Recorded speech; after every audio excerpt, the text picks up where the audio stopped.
Intégral Placement, l'émission 100% placement sur BFM Business. 11h48 et on jette un œil sur vos placements en vous proposant quelques pistes pour diversifier vos placements. Et aujourd'hui, on va être à la limite de la diversification et puis de la fiscalité. On accueille Arnaud Benoît. Bonjour.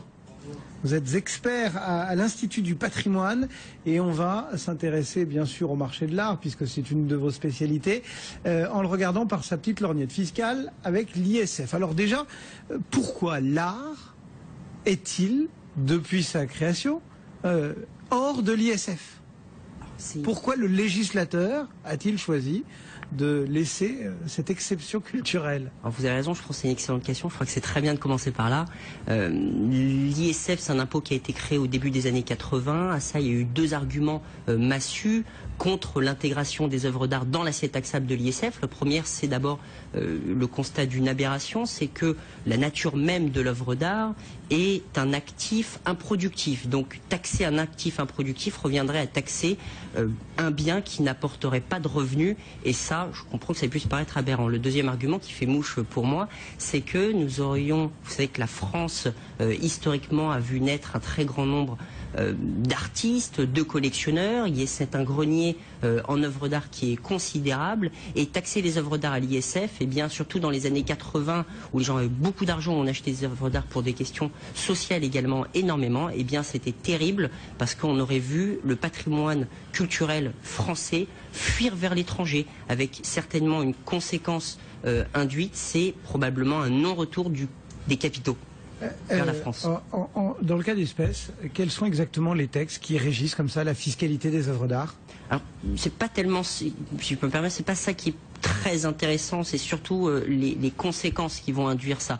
Il y a deux conséquences majeures, les textes on les connaît. Les deux conséquences, c'est que l'ensemble des œuvres d'art sortent intégralement, et je dis bien intégralement, ce qui en fait une niche fiscale exceptionnelle, intégralement de l'assiette taxable de l'ISF. La seconde conséquence induite, mais qui est extraordinaire, c'est que l'ensemble des sommes consacrées à l'acquisition d'œuvres d'art sont autant d'argent qui sortent de l'assiette taxable de l'ISF. Alors j'aimerais vous donner un petit exemple. Quelqu'un qui aura un patrimoine d'1,4 million, qui souhaiterait sortir de l'ISF, il achèterait pour 100 000 euros d'œuvres d'art, il ferait une économie d'impôt un peu plus de 3 000 euros, d'un peu plus de 3 000 euros par an.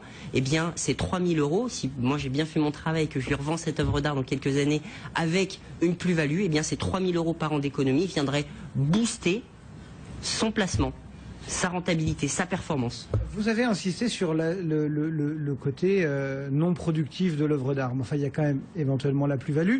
Et puis, en ces temps de disette budgétaire, certains pourraient être assez peu réceptifs et se dire on est bien capable d'estimer le prix d'une maison, le prix d'une forêt, le prix, on pourrait estimer le prix d'une œuvre d'art et du coup le soumettre à une taxe, fût-elle ISF, en ces temps précis. Alors, la question me paraît plus que légitime. Il est légitime de se la poser. On parle de niche fiscale, on parle de rabotage de niche fiscale, on parle de tonte. C'est des mots qui sont à la mode. Il me paraît plus ras-le-bol, de ras-le-bol, mais vous avez raison, il me paraît plus que indispensable, plus que légitime de se poser cette question. Malheureusement, j'ai bien peur que la réponse apportée par nos politiciens soit essentiellement idéologique. Idéologique pourquoi? Parce que la mesure serait symbolique. C'est-à-dire que nous rapporterions quelques 10, 20, 30 millions d'euros, alors que nous en cherchons des milliards. Tout ça pour fragiliser. Si on soumet l'art aujourd'hui à l'ISF, ça rapporterait rien. Ça rapporterait rien. Clairement, les derniers chiffres du ministère de la Culture nous disent qu'ils sont aujourd'hui les plus ardents défenseurs de la non-intégration des œuvres d'art dans l'assiette taxable de l'ISF. Ces gens-là nous disent que ça mettrait en péril à peu près 80 000 emplois directs et induits. Pourquoi fragiliser un marché de l'art qui est aujourd'hui, marché de l'art français, qui bat un petit peu de l'aile pour quelques millions d'euros? Ça me semble pas nécessairement pertinent. Là, j'aimerais rebondir sur ce que vous disiez juste avant. C'est la question la plus difficile, c'est comment estimer le prix d'une œuvre d'art? D'abord, à quoi assisterions-nous? On assisterait... J'ai envie de dire qu'il y a, et vous en êtes la preuve, des tas de spécialistes dont c'est le boulot. qui sont tout à fait capables de prendre une œuvre d'art pour l'acheter au pôle revendre et de dire ça vaut tant. Alors, tout le monde n'a pas accès à ces spécialistes, mais vous avez raison. D'abord, on assisterait à quoi? Il me semble qu'on assisterait à, j'en suis persuadé, une fuite du patrimoine culturel français pour payer justement l'ISF à l'étranger. Je crois qu'on assisterait également à un non-retour des capitaux. Pourquoi? Parce que les particuliers qui souhaitent pas nécessairement payer qui veulent payer leur ISF, qui vendraient leurs œuvres d'art pour payer l'ISF, probablement qui n'ont pas envie de payer l'ISF sur leurs capitaux immobiliers. Et puis j'ai envie de vous poser la question, comment estimez-vous le prix d'une œuvre d'art? Comment mettre en pratique une telle mesure? Vous voyez votre agent du fisc taper chez vous et venir vous voir en vous disant tenez, cette œuvre d'art, elle vaut tant. Oui, elle valait tant il y a au moment de l'achat, et puis je l'ai acheté très cher. Aujourd'hui, la cote elle a baissé. Aujourd'hui, la cote elle a monté. Dans l'immobilier, il y a bien une valeur vénale. Il y a une valeur vénale dans l'immobilier. Pourquoi il n'y en a pas une sur le marché de l'art?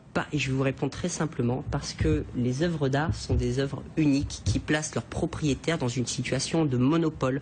Parce que justement, c'est la nature même de l'œuvre d'art qui fait que on ne peut pas estimer exactement le prix d'une œuvre. Je vous donne un exemple très simple. Si vous regardez les catalogues de résultats de vente, les catalogues des résultats de vente aux enchères, ces catalogues de vente, ils ne mettent pas un prix, ils mettent une estimation. J'ai vu qu'il y avait un tableau de Simon Entaille qui venait de passer. Il y a quelques jours, Sotheby's a fait un record du monde pour un tableau de Entaille. C'était un tableau exceptionnel. Ce tableau, il est estimé, je crois, 400-600 000. Il a fait 2,2 millions. Est-ce que ce sont des mauvais experts chez Sotheby's? Je suis pas sûr. Je crois simplement qu'il y a parfois des choses un petit peu compliquées comme ça et qu'on maîtrise pas tout le temps. Donc l'Arlésienne n'est pas prête de ne plus en être une, et cette question de l'ISF et des œuvres d'art va revenir sur la table régulièrement, mais ne sera jamais tranchée. Comme un serpent de mer et comme un marronnier, j'en suis persuadé.